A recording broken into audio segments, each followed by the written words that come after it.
Okay, hello everyone. Welcome to Artistically Married, where art and opportunity collide. We're your hosts, Jake Ackerman and Brianne Steinberg. And today we have a wonderful guest. I'm so excited to welcome him to the show, Dragan Dan Rusic.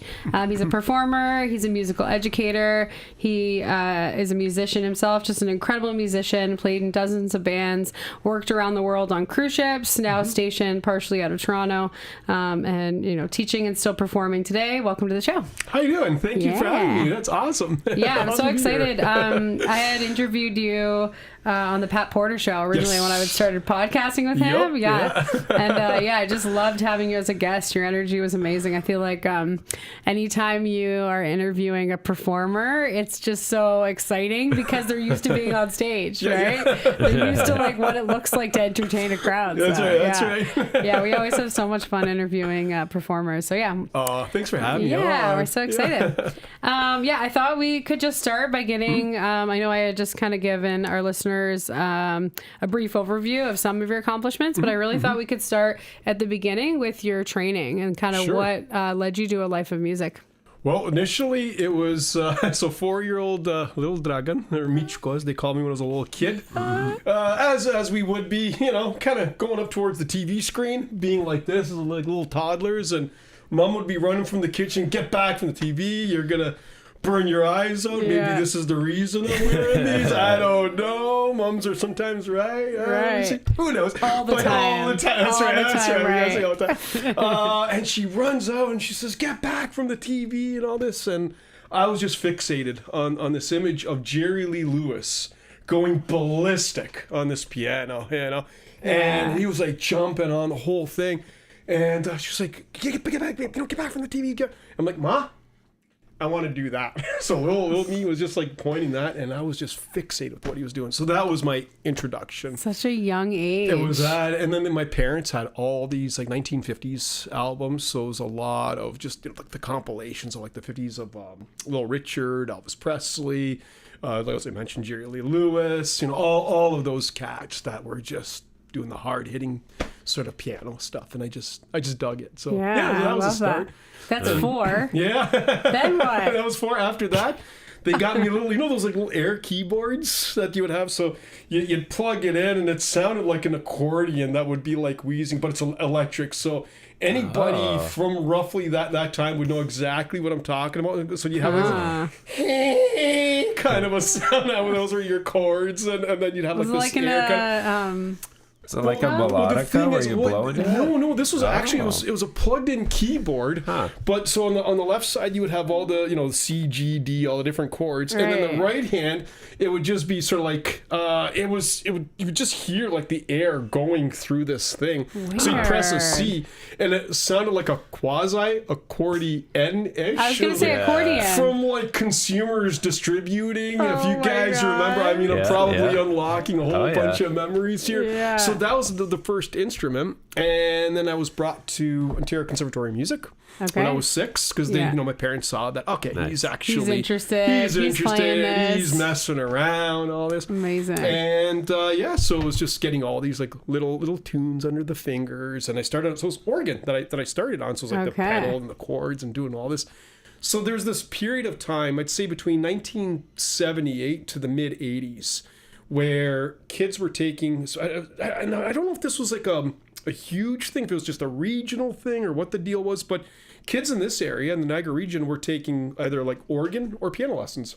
And so my organ lessons were based in, it was at the Ontario Conservatory of Music, used to be on North Street many moons ago. Wow. And it was these like little group lessons. There were like 5 of us. Wayne Wardell was my teacher. Can't believe you remember that. Yeah, I remember all this stuff. And the first place that I played was, there was a convention center that was in St. Catharines. So this was going back, I'm having a hard time even trying to remember where it was. But I remember the 2 songs that I played with the band. That was The Rainbow Connection. That one. And the other one was the Mickey Mouse March. So those are the 2. So I had my like little crushed velvet suit, you know, with a little bow tie. I was like, this was like ridiculous. So that was like my first concert, and that was it. So from that, it was just, you know, the bug had bit me.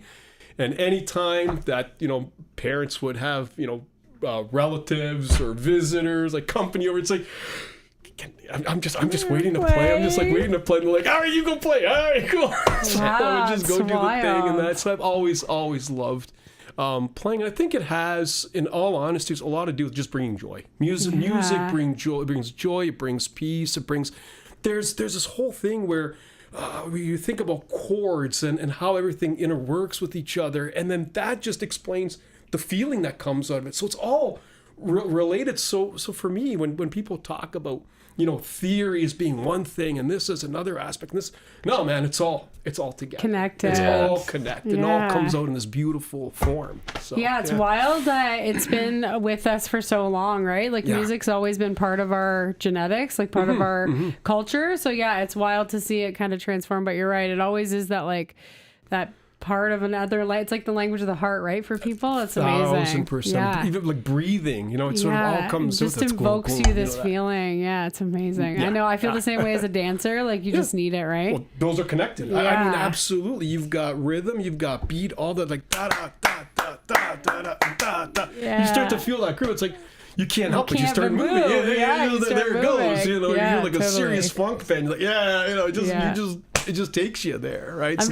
I'm picturing, and I know we've had a bunch of our students from the dance studio go to Meyer, and Meyer itself, as itself is just such like a art enriched school. Like it just celebrates the arts. I'm just always blown away by all the different programming they offer at Meyer. Yeah. What was it like all of a sudden you going to a school like that? Like it's almost like it was a performing arts school right from the beginning. Well, it was really funny. Back when I was in grade 9, Stanford was considered the art school. Really? Back then. Okay. But the funny thing is that Meyer still had, like we had at that time was Mr. Gaines, David Gaines and Mrs. Wallace, Ruth Wallace, and they were fantastic for, just like the instruction that I got from them. And I mean, Dave Gaines, actually, he introduced me to Spinal Tap, which is very important. So any of you young musicians out there, if you have not seen Spinal Tap, you got to watch that movie. It's a movie? It's a movie. It's a great movie. This is Spinal Tap. Can't recommend it enough. So if you guys and any musician that has done any kind of touring in any capacity or live situation, have you seen it? You got to see it. Yeah. Oh, okay. so you know what I'm talking about. This. So he introduced me to that. And Pink Floyd's Dark Side of the Moon. So those are like, that was the start of all that. In terms of the instruction and everything that was there was wonderful because there was the jazz bands that they had there. There's like the senior, the junior concert bands.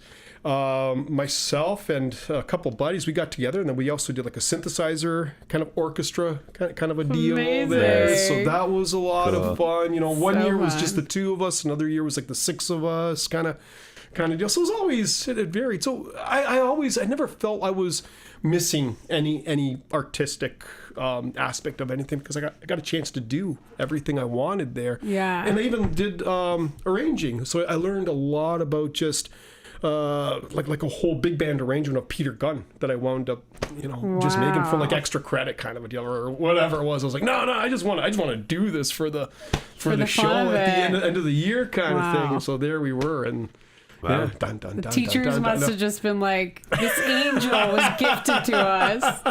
It was just fun. It was just fun to do that. Yeah. I just loved it. I absolutely loved it. So, amazing. Yeah. They must have loved you. I can't even imagine.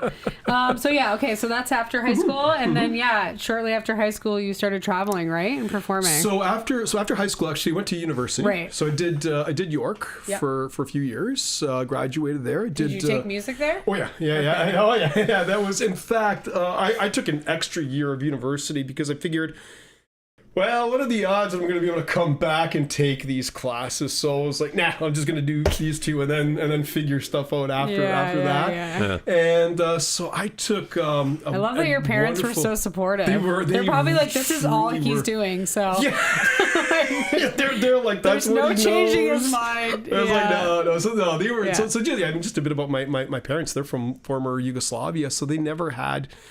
Just their environments of where they they were raised. You know, mom was from like a poor rural area. No opportunities. She didn't really do it. My dad was from Belgrade in the sort of 50s, 60s. Like he grew up, he was born in 42. And then just after that, he'd gone off, but never really pursued music as a gig or anything. But he did sing in clubs sometimes, like just for fun kind of a deal. So they both have definitely a musical ear. They just never developed Had the opportunity. But they were like, you got to do this. I'm like, okay. Yeah. You're like, all right, I will be the prodigy son. Yeah. Amazing. That's so good. So that was a lot of fun. Okay. So I took a lot of various jazz, courses, a lot of piano improv. So there was like the avant-garde kind of stuff. So I was studying everything from John Cage to John Coltrane to Wendy Carlos. Amazing. To like just tons of different artists. Susan Chaney, that was another. Just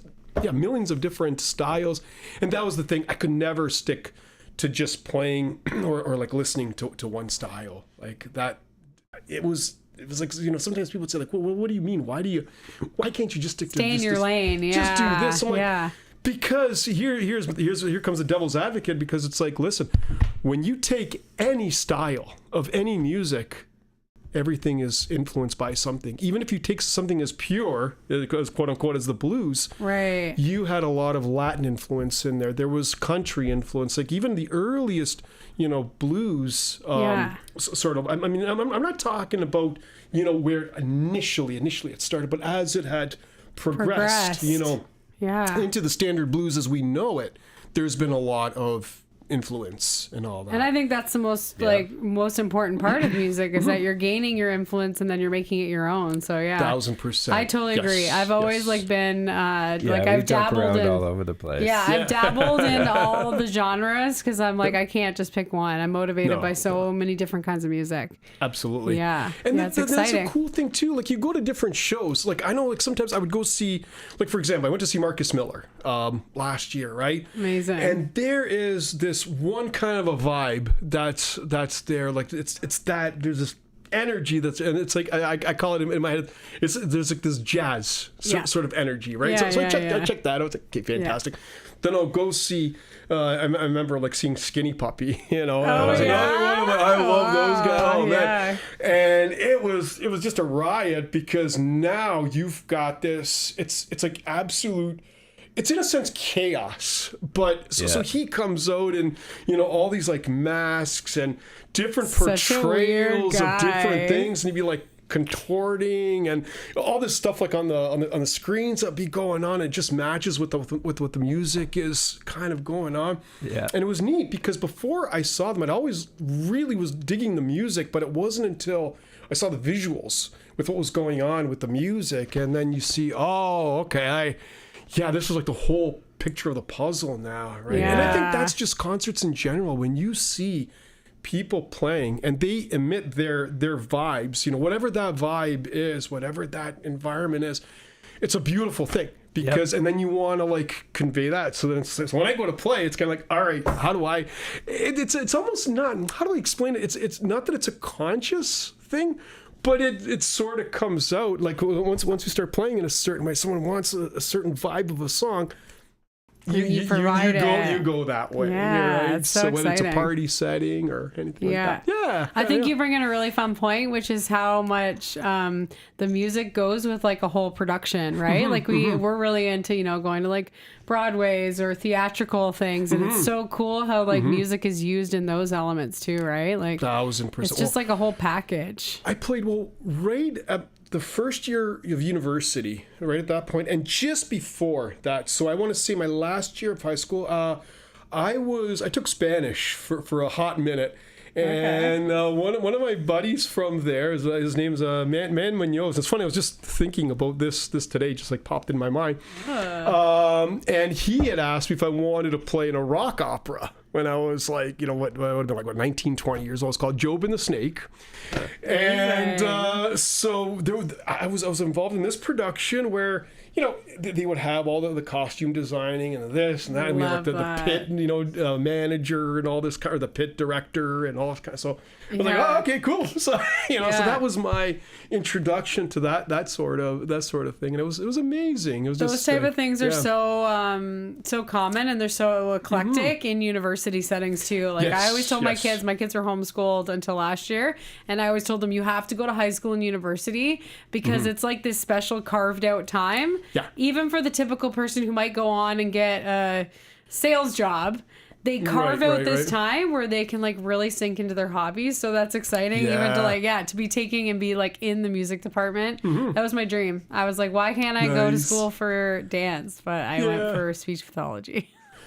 But anyways, it's that time. It's that 4-year time period where you really do get to like kind of be influenced by your peers around you, and there's the resources because it's a university, the building's there. The theaters are usually there, right? They're built in. So I always say like to any of my students, I'm like, university is the greatest opportunity, because even for most of us who are going to move out of university and, you know, get suckered with a job. We're still gonna, you know, we're gonna have that time period where you really get to like sink into your hobbies and your arts. Yeah, it's so fun. Yeah. So then once you graduated, how did you still stay in, you know, into the music world? So after graduating university, a band actually came out of that. We were called Liquid Stick. Played together for about 7 years. You know, take off of you guys met in university? Yeah, we all met in the same. It was like Music 1000. It was like this class, and so it was. Scott was the guitar player. We all co-wrote in the band itself, which was kind of cool. Yeah, and the way that.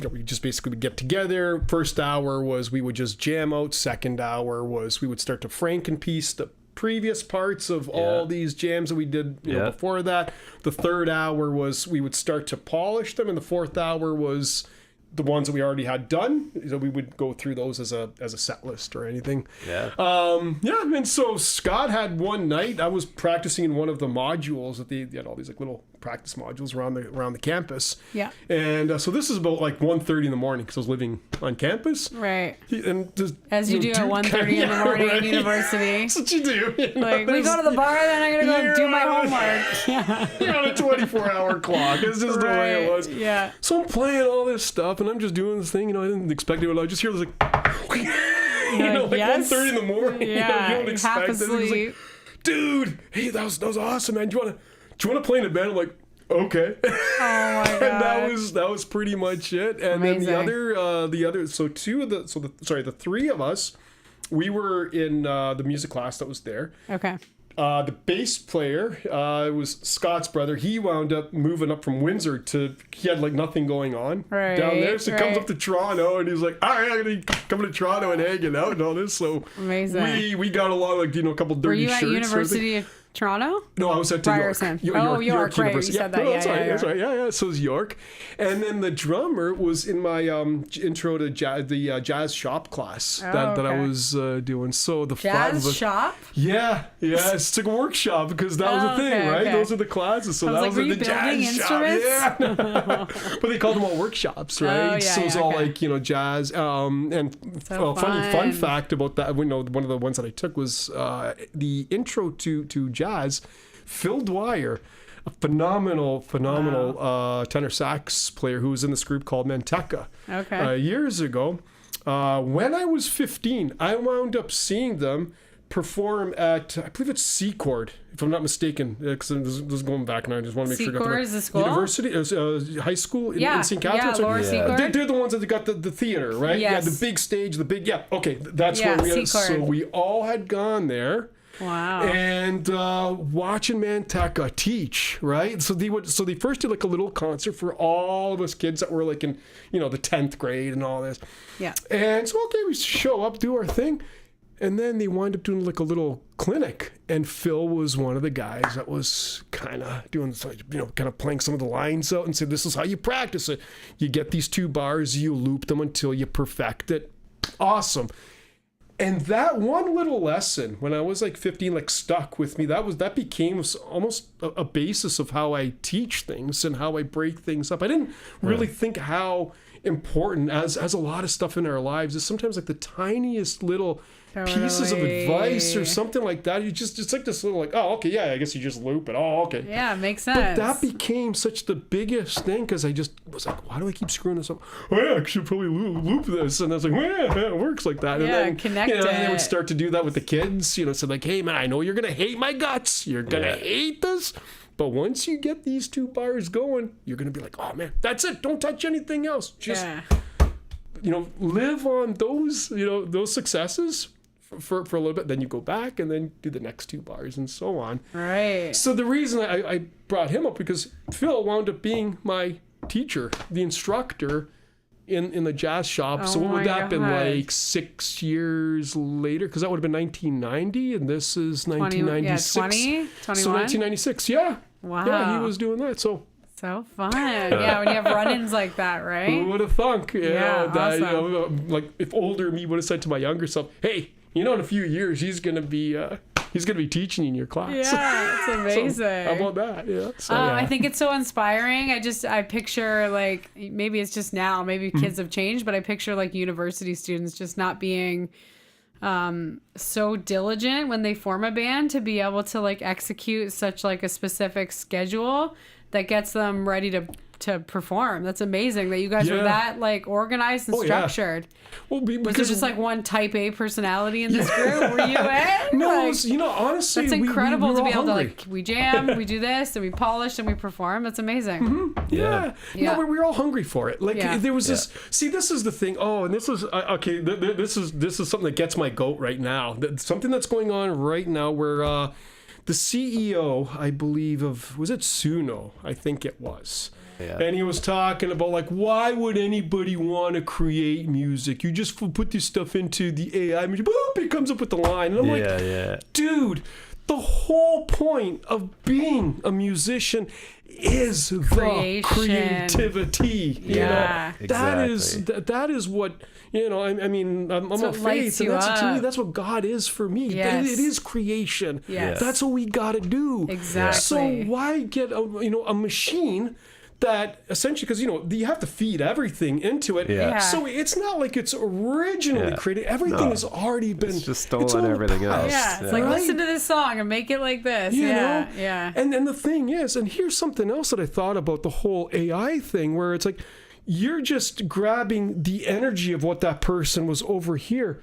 But the thing is, as humans, as creators, we still keep on creating and we keep making these things. Yeah. So that's what music is, not what is captured on this. Right. Yeah. It's not even necessarily the product. Exactly. No. It's like I picture it being like the Care Bear where they shoot the energy out of their belly. The Care Bear, like, Care Bear, count down. And that's what it is. It's this pouring out of love of a creator, right? 1000%. It's the energy out of them and like what they're doing, rather than even just like the song. I mean, of course we love songs and we're like, yeah, right. Like we can, as a dancer, I mean, you use the product, but I think it's about especially when you see a performer. Oh, 1000%. It's that person sending that energy to the audience. Right? Yeah, so, absolutely. And even if you are using the tune, it's still that's what's so cool. It's still being that energy is being put into the creator, who's the dancer that is and then it's another creation of it. Absolutely. It's so fun. Absolutely. Yeah, I love it. But I just can't believe at a young age that you guys were. So did you like start playing shows together? Oh yeah, it was like at the Horseshoe. Like that was, I think, our first Toronto. show. Yeah. Toronto's like a perfect opportunity for so many cool shows. Yeah. And this was Toronto in the 90s. Yeah. Toronto in the 90s, like it's like Queen West. Like if you were in there in the 90s, it was such a subcultured kind of a street, It was just like the jazz, because just up the street you would have the Rex, then down here you had the Horseshoe, then you had the Rivoli, then further down the way there was a goth industrialist club, the Sanctuary, and there was like Savage Garden, and then there was Cathedral and Big Bop and Reverb, Jeremiah Bullfrogs, and I played up and down all those streets, and this all would have been, so around 99 to 2002, right after university. Right. I was working at Steve's Music, So I did that for 3 years. You know, so playing in bands, we was like tooling around Toronto, playing there, and then, you know, sometimes we'd, you know, get out of the country too. Played one of the funniest gigs, like around the same time was we played a sorority down in MIT, and it was like where Hillary Clinton had gone, and it was what? I don't know how we wound up. I'm like,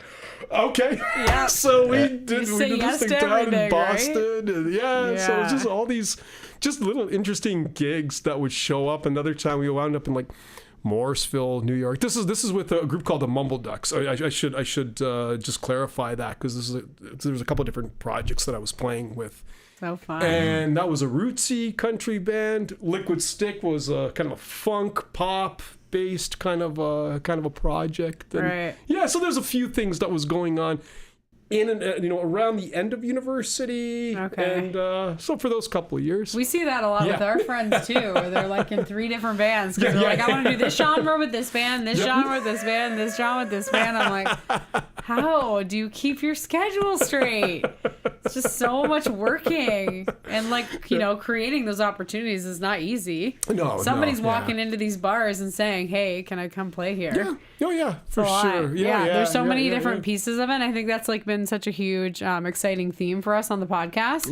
Is kind of how artists are creating opportunities for themselves, because it's not easy. No, it's hard to find like places that'll even let you play that. I mean, as much as you're talking about all the different places that provided these opportunities, it's just as, you know, important to talk about how competitive it is to get into these places. Yes, and especially compounded with the fact that so many clubs have closed down since it's like all we those talked about clubs, this when we were on the podcast at Pat Porter's, just how, you know, how the city has changed, and how people's interests, for whatever reason. I mean, we can blame finances, because it's getting exceedingly expensive. Yes. Like we could go to tickets. We could get tickets for like $20 when we were kids to shows, right? Yeah. We just paid $300 for tickets in Toronto. Right. So it could be the expense. Empire of the Sun. Oh, okay. Yeah, they're from Australia. Yeah. But no, I think it could be expense, but also like people just aren't like getting out that way. And then the same time, people are, you know, claiming that they feel depressed and they feel empty, and I'm like, go to shows, you know, get out there, because these places are closing down because people aren't getting out and supporting it. Do you think the audience has changed over the years, like over the last 20 years of, you know, going out and supporting live music? I think with the screens have really altered and changed some things. Although having said that, though, there are some of the younger cats that like, you know, my students, in fact, they're saying things have become a lot more niche, just with Spotify and everything, right? So it's not like, I remember, you know, growing up, and, you know, you would listen to, like, say, top 40, you know, music, and you would hear Def Leppard, you would hear DJ Jazzy Jeff, you would hear I'm trying to think of also what was 1988. There'd be like it was just this whole, like, Michael Jackson would be on there, and then you'd have, like, you know, Poison, just a huge range, huge range. And now it's like, when you think of like the pop charts, a lot of it sounds and I mean, it's pretty homogenous. Like there is like that same sort of like the production sound, is very similar. Pop. It's like the same. But the thing is, what they would have called pop before, it was sort of like, it just meant popular. True. Because that's really where it came from. Pop came from popular, and then they just sort of, but it morphed. Just like how, so if you take the term R&B, rhythm and blues, in the 60s, that was your, you know, Sam and Dave, Otis Redding, Sam Cooke, Aretha Franklin, you know, Thelma Houston. You have all that sort of stuff. But then R&B, it started changing to this, like, you know, sort of like almost, where you got into, like, even in the 80s, like, it was, you know, getting into the whole Al Jarreau and that kind of stuff. But it still was closer to that, what it was in the 60s and 70s, you know, with that whole sort of soul sound. Yeah. And then all of a sudden, it was like, there was another name that they called R&B, which went a different direction, which would have been like Erykah Badu style. See, because that would have been, like, I would have had gospel slam poetry. But even before, like, when you look at it from the 90s, like, it was like early Erykah Badu. I'm trying to think, like, oh my gosh, the name of this sort of, not new jazz. It was a genre that so R&B then became what was like the hip hop kind of style it is more afterwards, hip-hop. right? Yeah. And then this, and of course, when I go home, I'm gonna be like, why didn't you remember what it was? And I'm gonna be like watching this after, being like, and then I'm sure in the comment section, imagine having your 2 hour podcast. This happens to us constantly. It's like, why did I say that? Yeah, exactly. But there was so that's the style.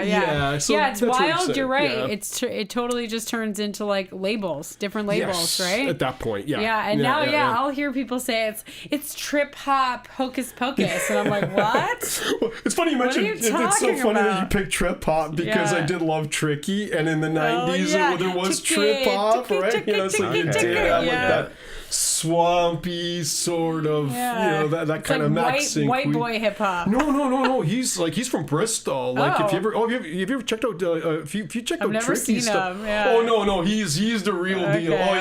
No, he's awesome. Check out. I highly recommend Max and Qui and then Pre-Millennium Tension. Those are my two. They're like the first two albums of his, but my favorite. And then if you listen to Nearly God, which was like the third EP that he would have done, he did work with Bjork on there. It's wild. Okay, it's I'll wild.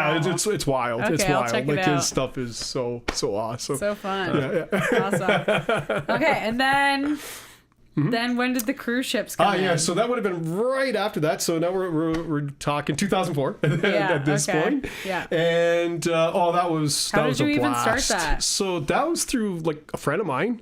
And he just said, dude, you should play cruise ships. I'm like, I've been thinking about that. And Wild. Long story short, he just basically got me the contact, which was Pro Ship. It was an agency based out of Montreal.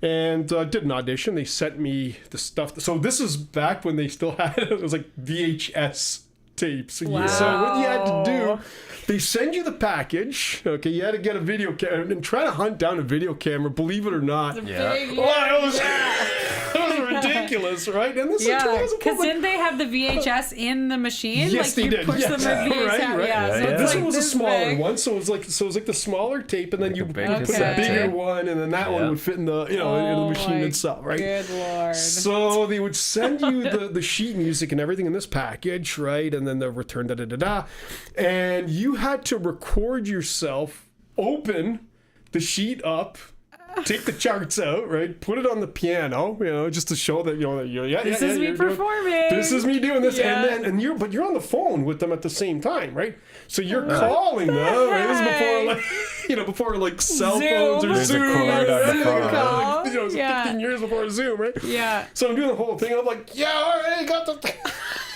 So now, like, I sat down. Actually, no, I can't even go like this because it was like. Was it those Vista 350 phones? If you guys remember Big that, the cord slingshot bag, right? Yeah. So I had to like set it down, and Oh I my was like, God. speaker, there it is, right. Okay, Oh all my- right, what do you want? And he's like, okay, can you please put page 14, or whatever it was, and, Right. and then we go. You would just like sight read the stuff. Oh, like, yeah. Wow. So in terms of that, there was a lot of pressure like for that. So You're like, good and I thing was I'm a kinda machine. Here we go. Oh, but when I started, I wasn't like, because you're still kind of green. Like you haven't done, like, I mean, I've done my stuff, but this is like sight reading to the nth degree, so it's kind of like, so an example of stuff that they would give you would be, it's like, like in a lot of Broadway musicals and whatnot, they'll have like these medleys that'll be usually as an overture at the start or anything like that. Well, a lot of these guest entertainer shows, they build a lot of their shows on these medleys. So they're like, hey, do you remember this song from this? I'll take you back and to then the dancers come out. Dancers come out, you do that, and then it goes okay. into the next thing. Yeah. Well, those kinds of tunes are the trickiest because they always keep on switching time signatures in there, right? So it'll be like 1, 2, 3, 1, 2, 3, 1, 2. Watch the lighting clue. Okay, watch over this guy. Okay, he's doing this. He's doing MD's doing this. His hands up there. So you got all these thoughts. Go da da da da da da. Because sometimes you're vamping for like, 2-3 minutes where you're playing like 4 bars over and over and over again. You just gotta be like, back to the 15-year-old lesson, just the 2 bars over and over again. Right, there it is again. Yeah. So you're doing the whole thing, and you're doing that, and you're waiting, and now it's like, okay, now we come in. All right, excellent. So there's a lot of that. Wow. And they make it look easy, but it's it can be trying. I think it's such again, just a great opportunity for someone who's so obsessed with music to be given a chance like that, right?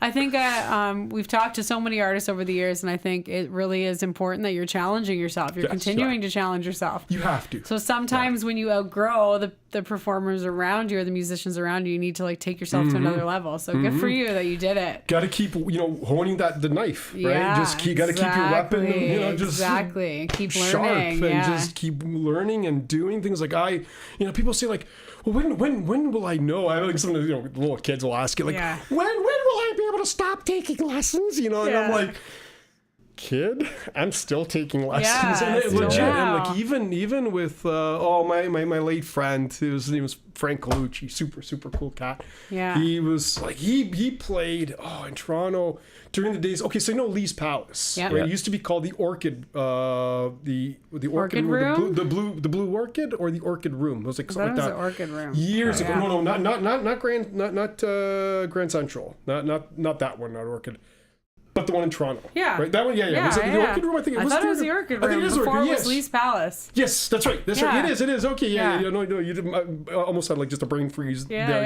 Yeah. And so he was one of the OG guys that played there when they still would have like all the jazz and the dance hall kind of stuff that was going on, and it was so wild. I know. I think it's that's why the arts are so great, because you can be a learner forever, right? Like you're always a student. Oh yeah. And you can keep growing as a player, which is amazing. Oh yeah. Yeah, it's awesome. So fun. It's awesome. Yeah. So how long were you on the cruise ships for? So there was 2 different stints in there. So I did 4 years the first time, then took a break, and then came back again for another year, and then I was like, all right, now I'm just gonna set up shop in Toronto, and I was teaching there for a bunch of years. Did you get to like travel and see that? Yeah. Okay, absolutely. Yeah. There was a lot. Yeah. Do you want to tell us about some of the favorite countries you visited? I think one of my favorite ports of call was Costa Rica. Oh yeah. It's just absolutely beautiful. I got pictures, and it's so funny too. Like, you'd be standing there and you're overlooking, like there's so this one place was called Las Caletas, where we hired this cabbie for a day. It was like $60 kind of a deal. Yeah. And like, but he took us like everywhere. Is it kind of a deal. South Costa Rica? So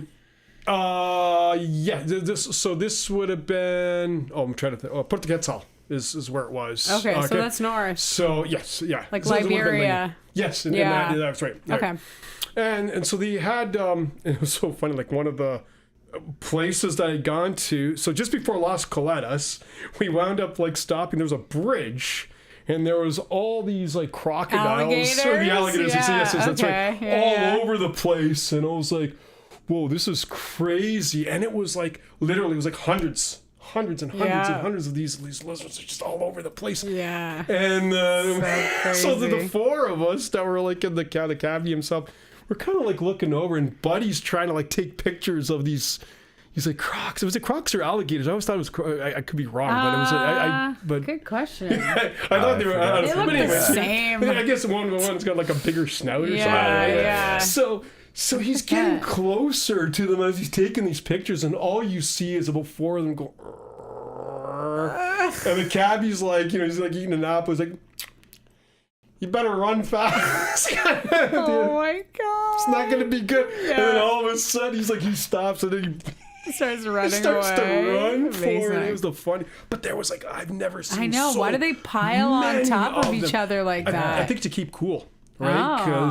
Because they're cold-blooded, right? So a lot of the heat's going to be expelled. Okay. So they Yeah, we saw the Keeps it same all thing in in. Costa Rica, and I do remember Yeah. thinking, like, why are they on top of each other? It's weird. Have you guys been to Las Coladas? Do you know what I was talking So about? that place We went to a bridge in Costa Rica that had lots of crocodiles under it. There's a lot of them. There's a lot of them. Yeah.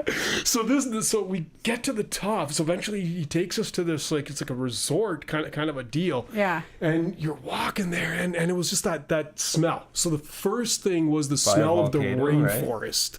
Fortuna? Yeah.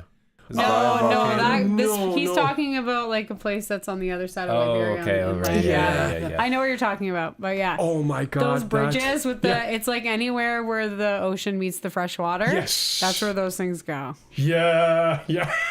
I was like, can we go in the canoe? They're like, no, you can't go in a canoe. You can, but you might not come back. It's a bad plan. Yeah, it's a bad idea. Oh my God. Amazing. Today we're gonna play good ideas, bad ideas. Yeah, it's amazing. But when I saw, I'll never forget the way that it looked. So you get up to the top of this cliffside sort of a deal, because like the resort's all here, and you sort of stand on that edge, and there's like a kind of steps, and then in front was like an amphitheater kind of a deal. And they would have like some of like whatever they would be playing would echo in this thing, and it would come back down. It would come back to your ears, and you're like looking at this, and there's this blue flawless sky. Yeah. And I kind of looked down, and you see like the ocean is, the ocean meets the sky with this kind of blue. And then there's like this little bit of a turquoise before that. And then you just see all this green. And then like the rainforests were so lush. And then all of a sudden, two macaw out of nowhere, just kind of flying like this, right? Gosh. And I took pictures of this, but I was like, yeah. You're like, I'm in a movie right now. the pictures do not do it justice. Yeah, it's totally. you have to smell that air and just really. I really like Costa Rica too. Yeah, Costa Rica was great. We keep saying we want to go back. Yeah. Take me with you. I'll go. Yeah. Anywhere in like that Latin America area is so cool. Yeah. Absolutely. Absolutely. So yeah, how did you? So then you ended up coming back here, and you were working in Toronto. So I just wanted to talk really because I think it's close to my heart too. Is being so involved in performing and having it be such a huge part of your life, and then looking to kind of pass on your wisdom, becoming a mentor. So yeah, how did you end up getting into teaching? I've always loved music in all capacity, and I really the teachers that showed me all these things that I've was able to take for the years. I wanted to be able to like pass that along too. Totally. I had one. There was a negative experience that I had with one teacher. I won't say who it was. No. I don't want to do that. But what I learned from him was the best thing that I could have used in my teaching, and that was I was basically told at one point, your rhythm is shot. Okay, so this now, keep in mind, I'm in grade 8, 13 years old, and so I'm playing on organ and all this, and he says, your rhythm is shot. I'm like, okay, all right. So I go home and I work on how I think it is. I come back and he says, no, your rhythm is still shot. It's not doing. I'm like, how do I fix this? What is it that you want me to fix? Like, I don't get it. You have to be specific. So September, there was a new teacher that I started with, and she was, her name's Gilberta Corey. I can say that. Talk all the good things. She was amazing. She was incredible. Yeah. And she had just said one little piece as to like how to count and go through the different the actual way of like how to count into 4. And I was like, why didn't he show me that? Because that's all I needed, to do. Yeah. And so now after that, I was like, I never want anybody to go through what I went through, just trying to like figure things out. Right. So I just wanted to show kids like that. This is how you do stuff. This is how you can work on it. Yeah. I also like kind of tailoring each of the classes to the kids as well. So it's like my favorite is sometimes to my mom and eventually they won't see this right away. Sometimes it's like, oh, okay, they don't want to be here. Yeah. All right. So it's like, so what's up? And he says, Dan, I like you, but I don't like these lessons. Right? So I'm like, okay, well, that's cool, man. No, it's all right. Yeah. So then I'll just kind of be like, well, he's like, what are you doing? Oh, nothing. I'm just going on YouTube right now. It's like, I don't think you'll be interested in those. So I'll put in like a Minecraft song or like the theme, whatever. Right. I was like, what's going on there? And I says, oh, you're not interested. You're only here because your parents. You're not. You don't want to. You don't like so, this. You don't like Yeah. this. I was like, but is that Minecraft? Maybe. And then I'll just be like, doo. I just had like a couple of notes here and there. Right. And then all of a sudden it's like they come out to think, okay, anyway, so do you think we can we do that? Yeah. You want to learn this? You sure? Yeah. Okay. Maybe we'll just kind of put it on there. Yeah. He's still with me today. Oh, So in that's Toronto, it's like the amazing. same students, So yeah, it's learning like how kids learn, right? And I think like that's been such like a exciting journey for me too, is like to figure out what makes kids tick, right? And the like psychology. I think the curating to them is so great, and then even in a group setting, just like getting their individual attention is like so important. 1,000%. Yes. So Yes. what do you I don't like I have like my own take on it, but are you finding it harder for kids to be paying attention? Screens. That's so. You're competing with that level of like entertainment. Yes. So the attention span is just so small, and it's so hard to capture it because they're so used to getting all this like screen time. Learning piano isn't a quick reward. You have to Oh, put a it's lot of time into painful. it. It is. Yeah. I know. Then that's a You have to thing. be so You gotta patient want with it. yourself. Yeah. You have to want it. Yeah. We were talking before the show about just that experience where you get a kid and you know that like they're not there for their reasons. They might be there for their parents' reasons. Where the parents are like, they need to exercise. Like, hopefully this is fun way to exercise. Let's try to calm them into dance, right? And I'm like, great, thank you. But I think, I don't know. Like, I think that's amazing. That story was exactly kind of where I was going with it. Is like kind of finding something that draws them in, but still, how do you motivate them to practice? That is rough. I also, do you remember?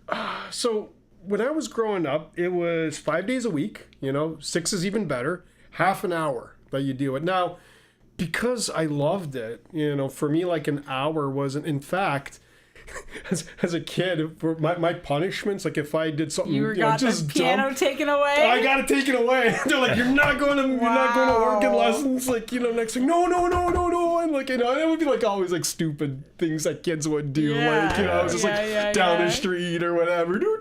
When you're hanging out with your friends, you're getting called home for dinner. And I'm like, yeah, I'll show up. And they'll be like, if you don't come home now, you're not going to lessons tomorrow. Gotta go. Yeah.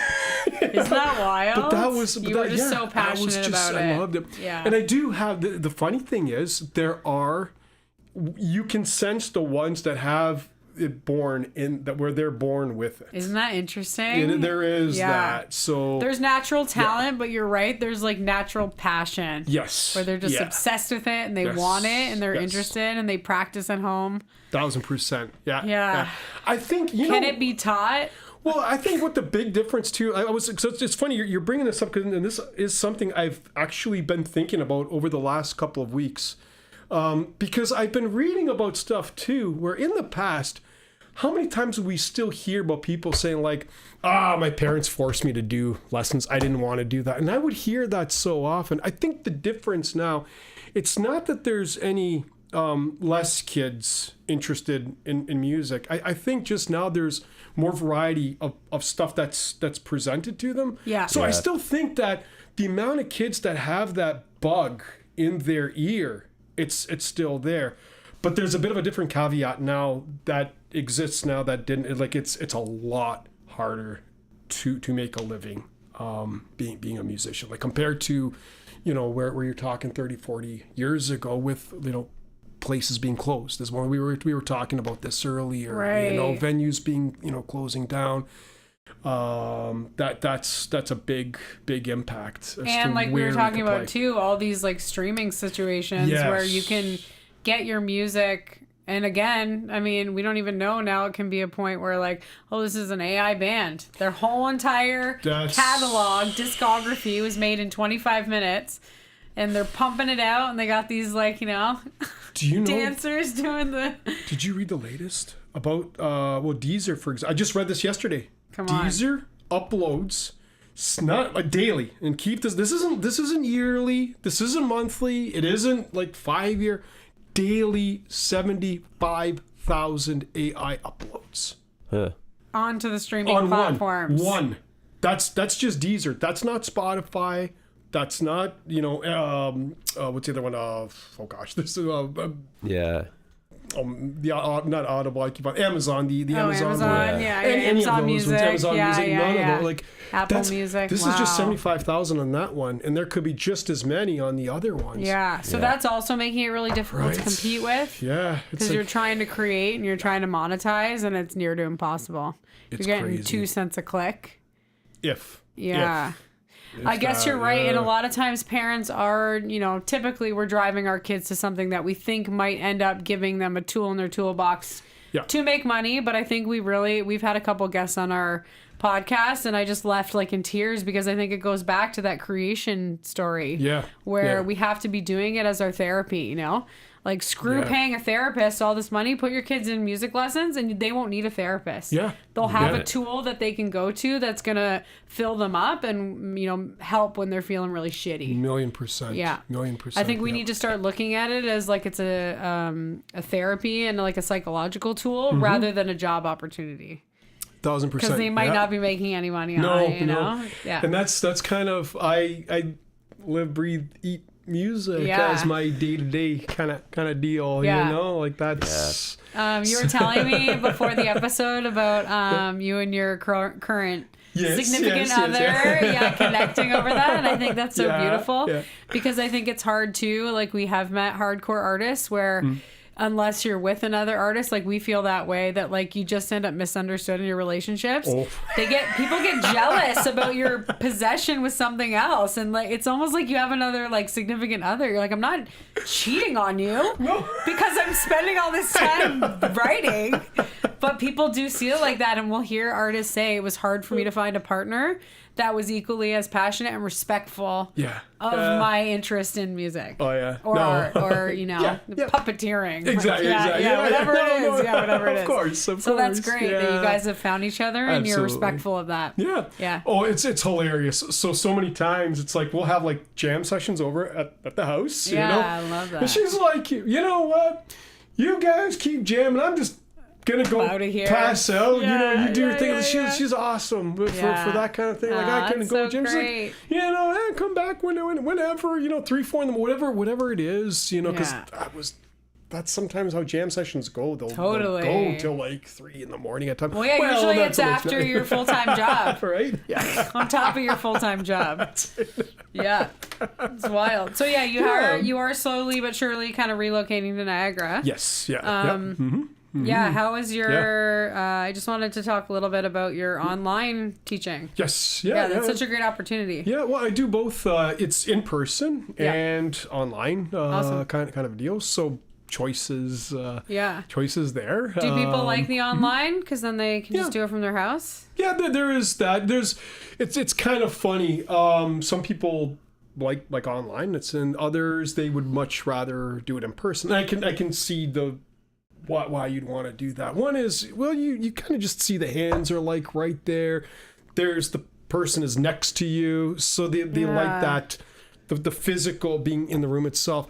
Sometimes I know when I remember one of the first lessons that I was teaching was right during COVID. So as an online lesson, that is. Right. And I remember I taught this little 5-year-old girl, and she would. So the parents would be like nowhere in sight. I guess they were like upstairs or whatever. They're like, this is my babysitting time. That's exactly it. Yeah. Because I'd be like, okay, oh wait 1 minute. Oh, hey, hang on a second, Dan. I'm like, Trudy, where are you going? Trudy. So Trudy, where are you? Come back. And he's like, 1 second. Right, all this stuff. I wish I had this like video. Then she comes back with this whole like. The box full of stuffed animals that she would put on the keyboard. I'm like, God. Well, here's the lesson. Yeah, here we go. Your parents are paying me. I'm going to keep entertaining you. And this is Snuffy. And this is Millie. It's like, okay, Judy, but we should be. No, we got. Oh, okay. All right. Oh my gosh. So you get some of that where you don't have as much of the sort of FaceTime. Control and being able to sort of not control but sort of divert where you want the lesson to go sometimes, and that especially with the youngsters curb like that. Distraction, right? Like when you've got your stuff like right there. Oh it's like, my god. No. Yeah, I went through the same thing during COVID, trying to teach I would have 10 little screens. Oh yeah. All the kids on all the screens, and I was like, no one's listening to me. I would just try to be as outlandish as possible to try to get their attention. I'm like, oh, I'm the Miss Rachel. One kid's like disappearing over here. All the whole time. Some of them would just be cats. like eating snacks. I'm like, why are you just coming up to dance class with all these snacks? They had like a whole buffet of food. I'm like, well, so we're not dancing today. Let's do therapy. Everybody tell me your problems. The close-up faces like this. Yeah. Yeah. Ridiculous. Kids are like, what a time to educate. Oh yeah, for sure. And that goes with parcel with the whole music, because what other sorts of stuff, like what other sort of environment would this kind of stuff be happening? Whether you're like in the arts, whether it's dance or in music like that. Yeah. And the fact that people are desperate for it, right? They're like, I'll even take it if it's like over the screen. It's wild. Yeah. Okay, we're gonna take a quick break, and we're gonna we'll try to figure out. We're gonna fandangle this and try to figure out how to get you playing. Okay. All right. Okay. Cool. All right. We'll be back. We'll be back.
All right, we are back talking to Dragan Dan Rusic. It's been amazing. Thanks so much for joining us today. Yeah, this has been so great hearing about all your adventures.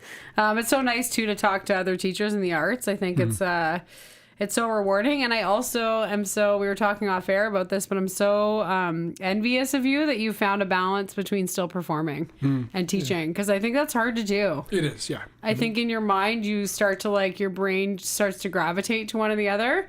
How do you like maintain the performing part as you get older? Like, it's so much energy, the hours, all the things. How? Love. You love doing it. So that's got to be the start of it. Anybody who's, if you're just getting into music because you think, oh, it's just like a way to make cash, pick up girls.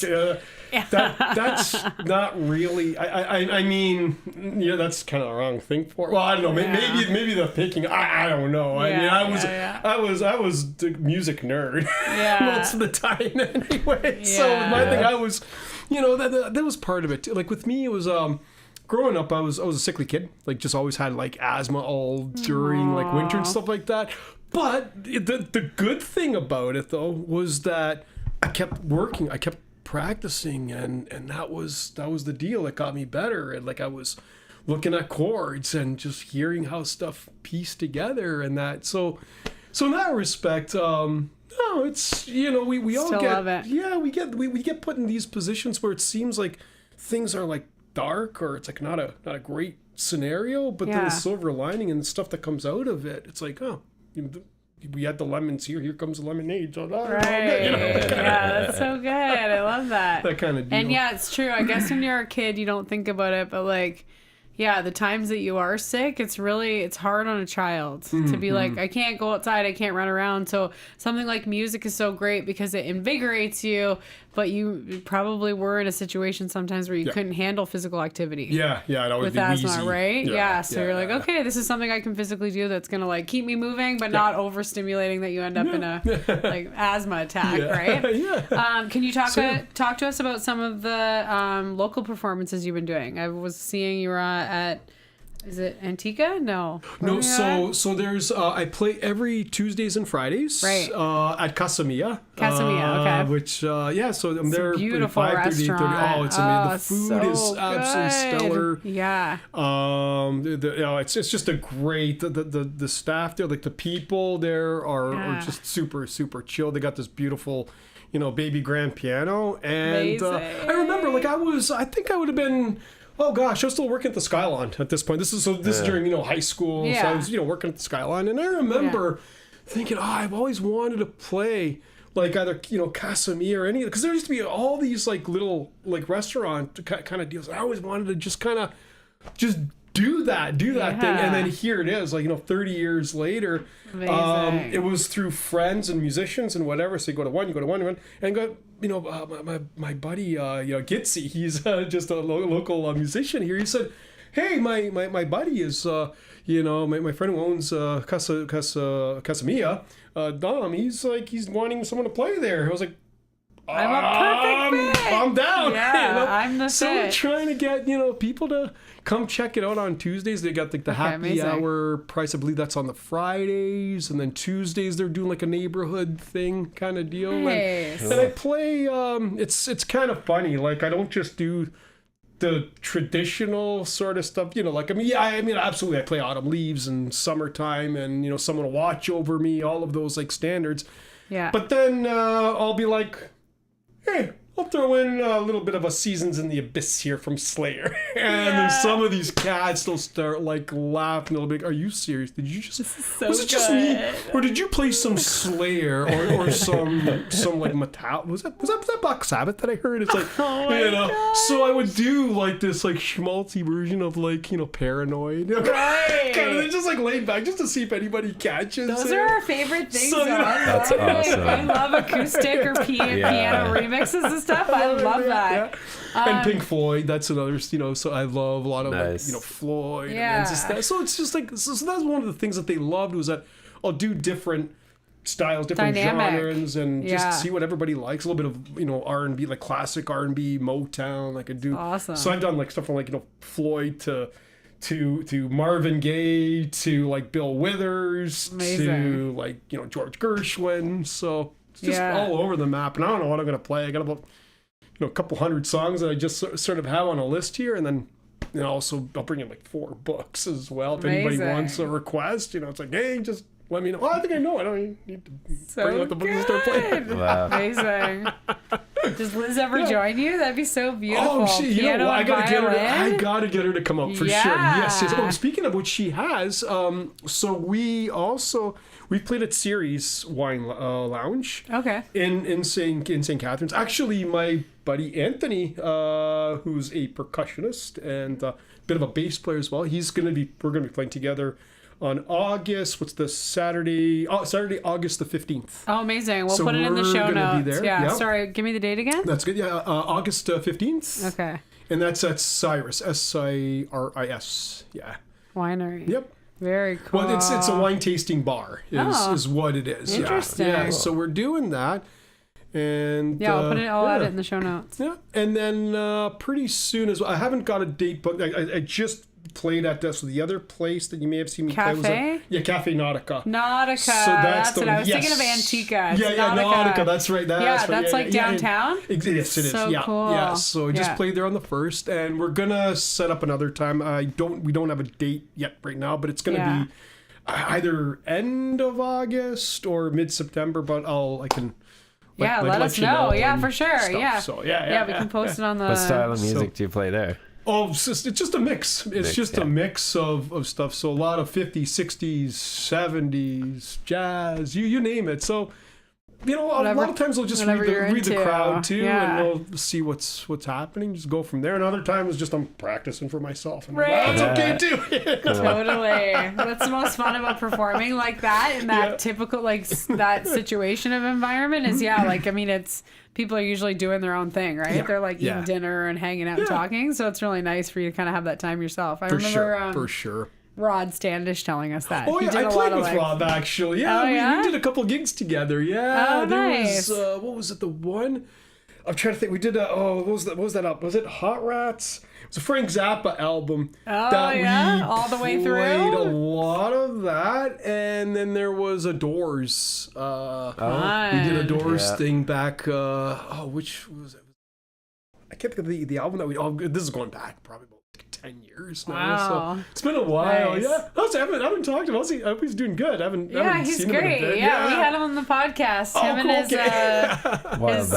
his girlfriend Melody. Yeah. Okay. Right. That's right. They both came on the podcast together. Yeah, they're great. Cool. Yeah. Very cool. Cool. I was curious if you have advice for young musicians. I guess we kind of talked about this, just staying like consistent, practicing schedules, things like that. But any other advice? Well, basically, so now because screens are such a big thing, I always just try to get them to say, look, if you can't do more than like 5 minutes, and part of the other, so here's part of the problem too.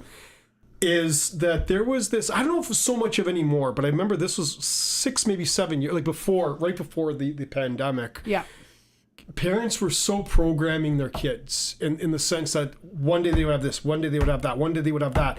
So now the kids were so over-programmed with when I was a kid, it was like I had my music lessons, and then I maybe would have like swimming lessons or something, and just that. And that's what you sort of kept at. Now it's like, and there was all this free time in between, right? Yeah. And now it's... And the kid could program their own schedule. Yeah, right. I mean, I understand what parents are trying to do, because they're saying, like, we want our kids to be well-rounded. 1,000%. Right. But then there comes a point where stuff starts to suffer at a certain thing, because if you're showing up for, music lessons once a week, you're not going to improve from, it's like, even when you're getting into sports, like, 'cause I had some of the kids that would say something like, well, I just, do the soccer, once a week. I said, true.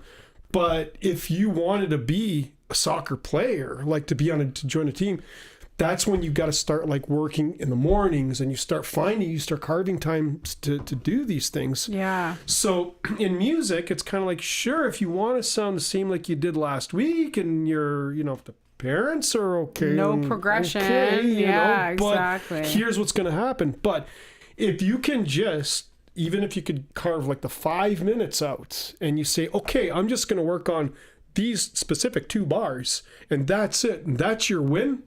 Good. The next day, if you can do the same 5 minutes, get those 2 bars, now add 2 of these, and then maybe try to get those 4 bars together. That's it. Yeah. Don't try to play a song from start to finish, because here's what happens. You get to, so typically with a lot of my students like this, the first 3 bars will be good. Yeah, amazing. Bars 4 or 5, they get to that, it's like, oh, and I know this part again. So it's that kind of a thing. And they kind of skip over. So what happens? It's like overwhelming. They just play the parts that they know. Right. So now it's kind of like you're putting a cast on an arm. That's fine, but your leg's the thing that's broken. Right. So they kind of skip over that, or they go from start to finish. They get to the mistake, make a mistake there, take it back to the top. What happens? It's like a knot in a shoelace where you pull it because you keep on practicing that. Now it gets tighter, and then so now you have to try to undo that, fix it up, and then put it seamlessly with the rest of the piece, right? Okay. But human nature, you want to go from the start. Go to here. Made a mistake. Gotta go back to the top. And it's like, dude, you just keep on practicing and reiterating that mistake. You're not cleaning it. So, so that's the thing. I just say to them, don't even worry about the first 4 bars. We know you could do it. You know you could do it. I know you could do it. Let's just go to these 2 bars. Right. All right. And we're just this is gonna be painful. Hammer and of course, here we go. So it's like, we're gonna get these 2 bars. 1 and 2 and 3 and 4. And especially when there's like syncopations, like all those like in between stuff, right? Yeah. So then, but once they get it, it's like, dude, you got it. It's like you totally celebrate that, because it is such an accomplishment. And when they do get that, all of a sudden, when you have that feeling, all that time of practice, it's like, I know sometimes to be like, I don't know if you've ever like experiences where you work on, you work, and it's like, why was this so hard? Meanwhile, I mean, the perfect example I could think of, like where I was doing the theme and variations of Paganini's 24 Caprices. I was learning this at like 15 years old on organ, right? Gosh. And there were three bars. Oh my God. In this like 15-page thing, 3 bars.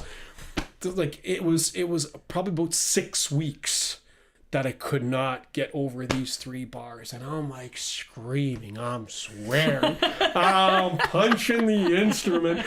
Mom's like coming in. Dad's like, what the hell's wrong with you? What's going on? I was like, this part is this string notes. I can't do it, And then all of a sudden, and I even went on a school trip, for a few days. Meanwhile, the whole time I'm just like doing this. Okay. So I'm like literally practicing. It was always like, having like on my desk at school. Oh, you must have been a dream in just a classroom. Just kind of thing. I was trying to like figure out what's going on. And it was just driving me nuts. And then finally I get home and I nail it after the trip, whatever. I nail it once, like, cool. And then it was like, I can't get it again, for another, like, be another week of this. But then once it got together and once I put it in with the rest of the piece, I was like, why was this so hard? It's just the most insane thing. Yeah. And you feel yourself level up. Like, essentially. You're like, that used to be so hard, now it's so easy. It's awesome, I think, to flip over and see that as a teacher. To watch that progression with kids. I mean, we were watching our own 2 kids too. Like, they went through the Yamaha and the NYC program, and now it's amazing once they break through that point where it's not so hard. Exactly. Where it's not painful. It's like they speak the language, they're going through the motions, at least like it's not as painful at the beginning. It's so painful. We got this little 5-year-old, his chunky little fingers, they're this big. And he's like, I can't reach it. I'm like, no, you can't. I'm sorry. It's so frustrating, right? Yeah. But it's amazing though. Once they so get cool. it and they start to do it, and you see that light bulb and go, oh, gotcha. Okay, now I get it. Yeah. Do you see, we always talk about this too with kids, that like I see, we saw it with our one anyways, and I'm thinking that both of them are on the way, but they play really well and they're learning all the theories at the beginning, and then they almost get to this point where you can tell they like start to play by ear, and the theory just goes out the window. Like, I do little tests. They rely on it. They're like, I already know this song. Here we go. And I'm like, are you reading the notes? Like, you're not reading it anymore. You know what I do? Tell me. I change stuff up. Oh, So yeah, I'll like write add another notes? little like, Oh oh, by the way, we're God. doing like another little section here. So if you already know how to do this, then you should be able to read this part. But I'll do like a couple bars change. Oh my God, that's so good. And they won't know what it is. Yeah, exactly. So then they're like, you They know what? I rely was on like, their ear. Oh, it's okay. No, you told me you practiced this and you worked on it. Yeah. So I call them on stuff. And, Yeah, because it's so it's- easy. They go to their ear, and then it's second nature, right? yeah. Like it's so much easier when you're just playing by ear. The thing about it though is I like combining everything. So Yeah. I play essentially devil's advocate both parts. So because I'm of the mindset where people will say, oh, if I try to learn theory, it's going to kill my creativity. And I'm like, well, you just heard me. And this was after a gig that I had played. Like this was one of my buddies was there. Yeah. I said, well, and he didn't really know me at all. And I said, but I've been studying since I was 6. Yeah. I've been looking at chords, piecing it together. You heard what I'd done. I don't know. I guess it killed my creativity. I was just kind of like saying it like a joke. And he was like, what? And I just saw his eyes go wide because like, no, I don't care that he put his, he probably thought he put his foot in his mouth or something like that. I'm like, no, I don't care because I've heard that before. Right. So the thing is though, sure, you can use your ear, but the music itself, when you know what those chord changes are and everything, you can already anticipate what the mood of the piece is going to be. If this is going from a major to a minor, kind of a chord change, like these certain songs will have, wow, there's this like release, like a tension, and then there's like rest, tension, pull, goes this way. Oh, cool, key change. Now it's like uplift, right? Right. So you can explain what that uplift is. What is that change? It's these types of chords. So once you start to understand the language of it, and then you see it. So now starting you're to putting identify the all that patterns, stuff together, yeah. right? Now the flip side of the coin, where people say, I can only reading music and that's it. I can't use ear, blah blah blah. Right? Yeah. I say, well, from that aspect of it, what is music? Where it was sound first. Right. It was when you would. Yeah. That's it. You do like a little rhythm like that, and immediately People know what that is. That's the yeah, sound. that's the finesse part. Yeah. So you've got theory is just an explanation of what's going on. That's Gotcha. all it is. Right. People make it sound like this whole crazy mystical. Oh, I got to know what the circle of fifths. The circle of fifths. It's cool. You can use the circle of fifths, but you have to know what to do with it, though. Right. So when I go to teach the circle of fifths, right, there's like, okay, so you want to use this to, for transposing. You notice that the different kind of sound. I also started doing things where you can hear the difference between keys that are sharp, so let's say E major. So when you play E major scale and then you play a B flat major scale, and I was thinking about this where it was just like, at first I was like, what? And then I started listening back to it. It's like, oh my God, I can totally hear it now. So E major, I'm going to geek out a little bit here for you music guys. Yeah. So E major, A major, B major, D major are all bright sounding keys. Like they're frequencies that are all in relation, that are relative to each other, emanate this kind of a bright piercing sound. Hence your guitar keys, right? Your open E string and all that. Now I don't play guitar, but I mean I'm just from all this stuff. Now you look at a lot of jazz. Okay, so you've got B flat, E flat, A flat, D flat. That's a lot of those. No, not depressing. No. I mean, you hear Charlie Parker, right? I mean, there's nothing depressing. No, there's nothing. But what it is, there's a softer kind of a sound, like the timbre, the actual sound of that key. Yes, it's still do, re, mi, fa, sol, la, si, do, da da da da da da. Right. But when you flip it, when you play an E major versus a B flat, you can hear the color difference between those two types of scales. And it's really weird because when you would do A, E, B, super bright. You do B flat, F, A flat, E flat. It's like a softer kind of a tone, right? That's in there a little more. Now, here's what's really neat though is that as I was mentioning earlier, open E on a guitar, right? Yeah. That's where that'd be like what C is for keyboard players, kind of a deal, right? Yeah. So the thing is that C or the E in that case is going to be super bright, super like easier to play that way. Right. You play a C major on a tenor sax, and it's actually a B flat major concert. Huh. So a lot of the jazz guys then would be playing their tunes in the flat keys. Okay. So, you would have just a lot of the fingering positions that would be, so, C, D, E, F, G would be actually B flat, C, D, E, F flat, E flat, F, G, and so on and so forth. Right. Right? Yeah. So, but the actual, going back to the original point, where you have the timbre of that sound, it's... quite different. There's a contrast between the two. Oh, so interesting. check it out. Yeah, if you just try to play it out, you'll hear it, and once you hear it, you won't unhear it. Right. And it's there, and you're like, oh yeah, that's. It's funny. That's the exciting they're the same part of notes, theory. but whether they're sharp or flat, makes a different sound. Yeah, Yeah. well, Combined with it's not everything else. necessarily that it's a flat or a sharp. The It's ratios, it's the relative. So if you have say A, which is at 440, right? So the distances between the semitones themselves are going to be the same, but the actual frequencies are going to be. So that's where the color itself comes so into. Interesting. And then you can get into the whole 432 frequencies and how that stuff hits the body. We've done a couple podcasts on that. Oh yeah, okay. Yeah. I gotta go check out stuff. Now I got a little bit of time. It was like healing vibrations or something. I forget. I'll send you it. I'll dig it. Yeah. Funny you mention that, because I am looking into trying to heal with music. 100%. I am looking into I just don't know how. So I've just been kind of you need to find like a mentor for that. Yeah. I don't know how they do that, and it's dosage, right? Like how much are you supposed to be?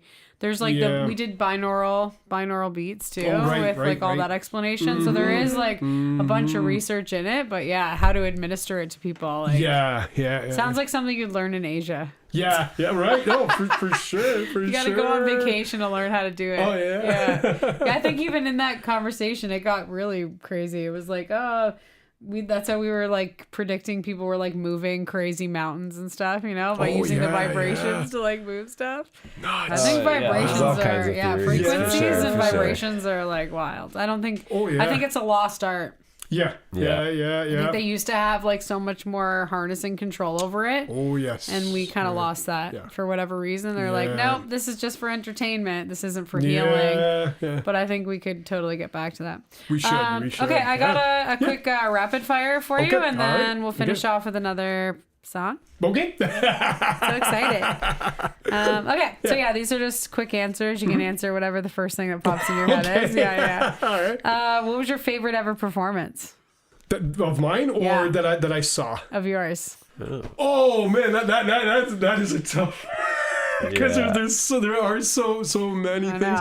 Maybe the location or the venue. One of the most hilarious things that could I tell you a funny one? Yeah. Okay. Well, there's two performances. If I could do two of them. Absolutely. Okay, so the one was we were playing this. It was called Planet Mountain Albert. It was with this group called the Mumble Ducks I played with, and it was like a rootsy Americana style band. And so we get up to the, load everything up on stage and everything, and it was one of those. So the stage itself, it was on this riser, kind of goes out to here, and it was all open underneath. Well, I had some heavy set boots on at the time, and I'm just I go ballistic sometimes when I play. That's just kind of the nature of what happens. And I was kind of hitting my heel of my foot, and all of a sudden my foot went through the floor, and I'm like, oh no, this is no good. So as that happens, so this is two things going on. That's the first thing. Well, the speaker that was over to my left falls. The corner of that puts a second hole over here. So now we got one hole over here, one hole over there, right? And I'm like, how is this even possible? Is the stage gonna falling on us? It's okay, it's the 90s. It's all good. It's all good. The sound labor's cheap. Let's go. The sound guy comes up. He's 3 sheets to the wind by this point. So he's kind of looking at everything. He's going well, I guess we should get this speaker back up somewhere. So he winds up moving this mountain himself. Should we be helping you? But he's kind of all over the place. It's okay. Oh my god. Well, he managed to move it. So he did that, you know. Wow. But I love playing on a B3 Hammond organ. So I do have one. I used to cart it around. Wow. And I played with James Didn't we have one of Doolin. those for a while? Yeah. What? No. Yeah. Oh. They're awesome. They're the ones with the drawbars on them, right? So it's like the double manual sort of organ, then you got the pedals on the bottom and all that. Yeah. So any gig Quite where the I was able instrument. to play with that's always wonderful. So Nice. yeah. Yeah. It lives at your house? It's at That's Liz's hard to- right now. okay. So yeah, we've hard to got move it parked around. there. Yeah. I used to drive what I called a 1993 Hammond case, which was a Dodge Caravan, and it had like a system. It was actually a C that was modified into a B3. So basically, for the Hammond heads out there that know this, the percussive tones were added to the machine by John Wolfe. So those are you cats who know who John Wolfe is. You know that he was. I don't know. I don't know if he's still around. I think the dude's like 80 something now. But he wound up doing the modifications on the organ. But I know it's funny. I never met the man, but I've only heard about him, and so now it's like, man, if I need to fix it, He's a legacy. He's a legend. He's Now you a gotta legend. go find him. Yes. Amazing. What's the most influential composer artist? Okay, so that's a tough one because there are so many that have hit me in different ways. Totally, you know, so like for example, like when I go see a jazz show, there's gonna be, you know, something that hits me. So from them, I would say Jesus Chucho Valdez. He's a monster Cuban pianist. One of my favorites. You know, like I've seen his show 3 times, kind of thing. He's one of those performers that you don't breathe when they play. Wow. That's what the 2 hours. I literally forgot to breathe. The first time I forgot to breathe the whole show. I swear, like, how am I alive? You know, like, it was the weirdest thing. So and so there was that. Then there was with, you know, Skinny Puppy, when I watched them, the whole theatrics of just the show. 9 Inch Nails for that. I was just gonna say 9 Inch Nails. Peter I've heard Gabriel. the same. Yeah. Peter Gabriel and 9 Inch Nails also, they were kind of on that same sort of level of like the way that the shows were produced and that. So anytime you could see those guys, absolutely go, because it's always going to be a completely different show. Yeah. It's not like, you know, sometimes it's kind of like, okay, you know, you'll see an artist play like 1 year and then 3 years later they come back and it's like, same show. Pretty much saw the same thing, Yeah. which is fine. Like, I mean, that's, if you got a niche, you got it. Yeah, exactly. You know, wasn't a bad show or nothing like that, but you know, it was just like, okay, not going a third time. Oh my god. Well, it depends. I mean, if they're coming out with a new album, you know, then it's different. Then you're it's gonna, okay. Totally. In that case. Grand piano or upright? Oh, I love my grands. I do, but see, the thing is, I have to say this with a caveat, because there's the U1 upright that Steinway has, and that's a gorgeous sound.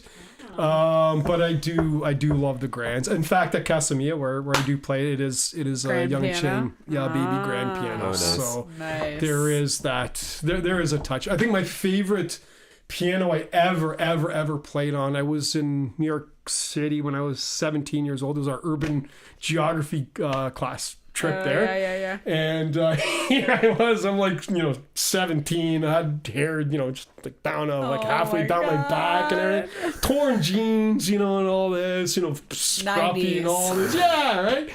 And I was at the Steinway store, you know, Fifth Avenue, and I'm like, oh my god, I stick out like a sore thumb here, and I walk in, and this elderly lady, she was so sweet, like the nice. She was like, oh, hello, how are you doing today? She's like, you can't afford this. Would you like to play?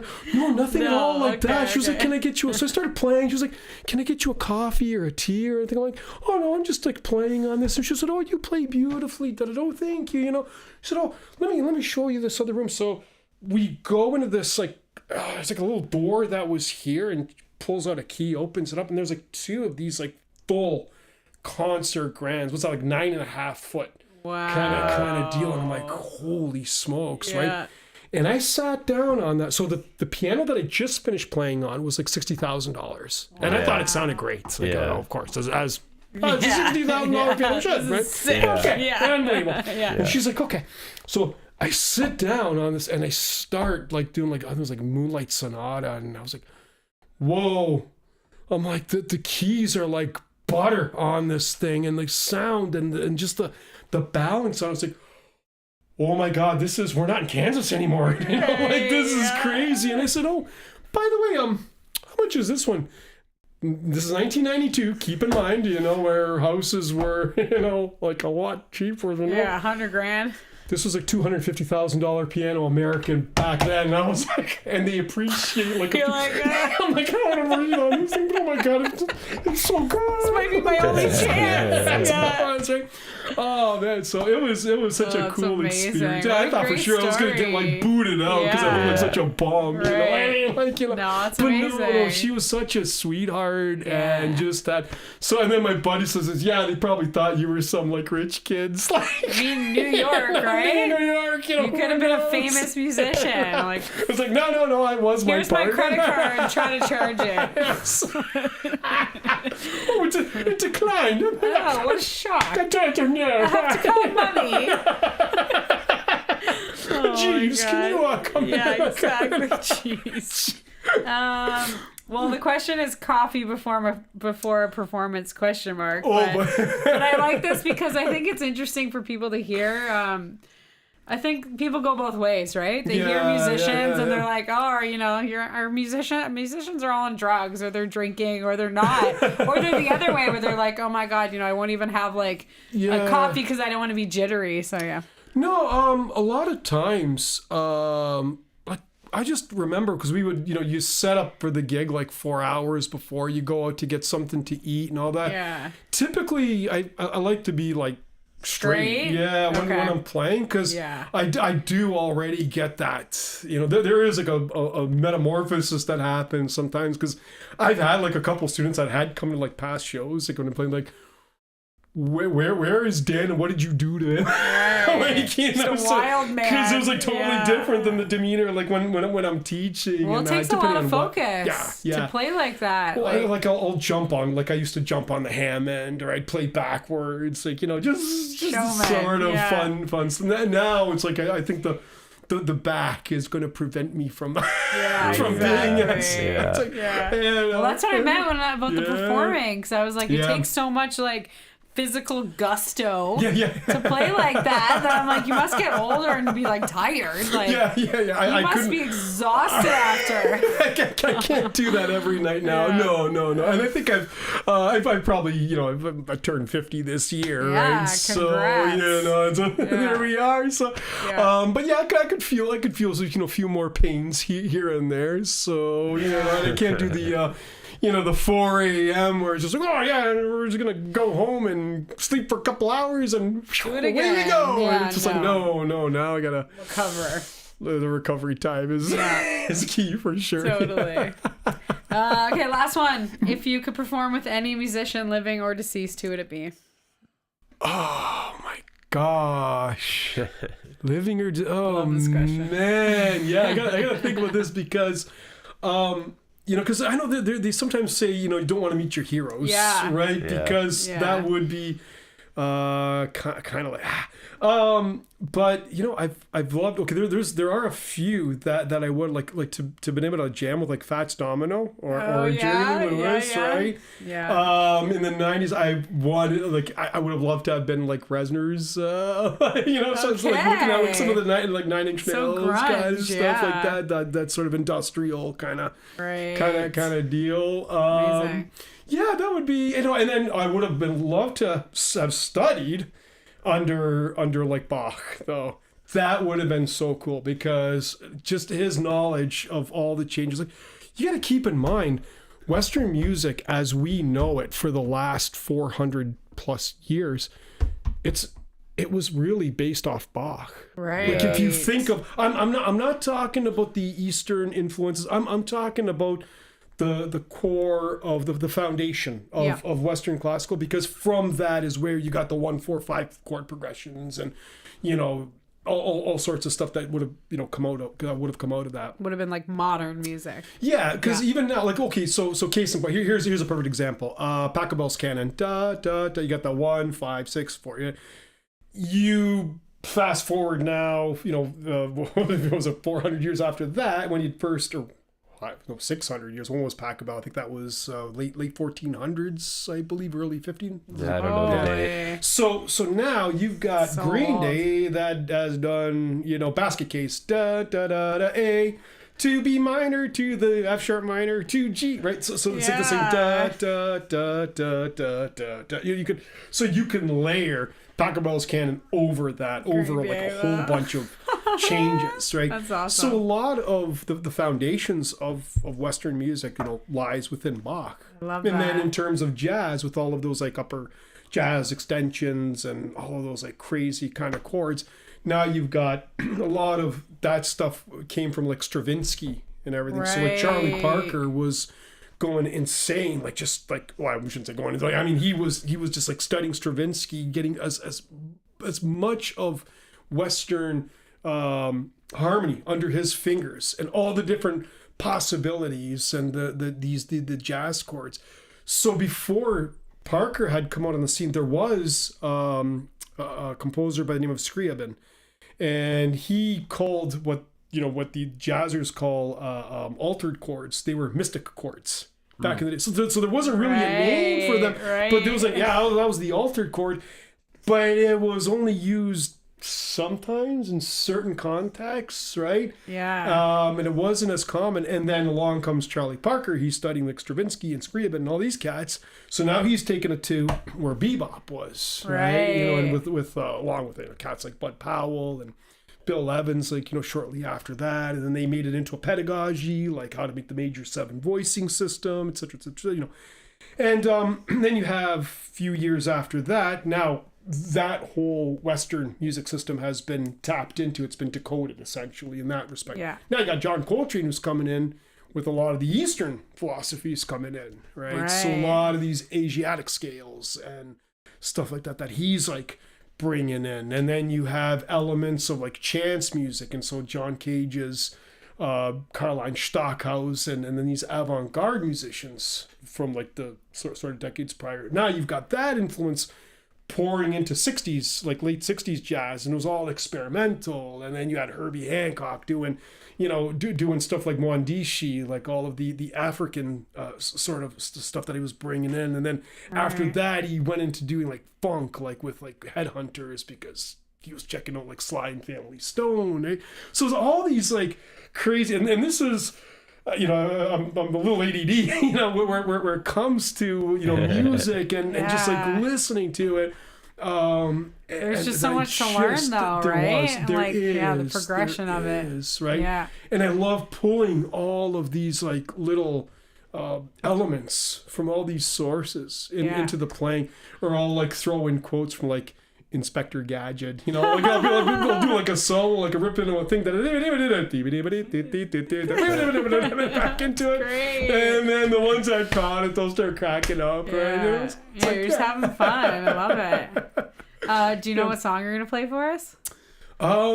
No, I haven't really thought. I'll probably just go up there and start to play something. I love this. Okay. All right. So for our listeners, if you guess what it is, then you can drop it underneath the show notes. Well, thank you so much. This has been incredible. Oh, thank you. You're just a beacon of music knowledge. I love it. An encyclopedia. I love it. All right. Thanks so much. Thank you, guys. I appreciate it so much. Don't forget to follow us on Spotify, and you'll never miss a podcast. All right. Good night. Good night.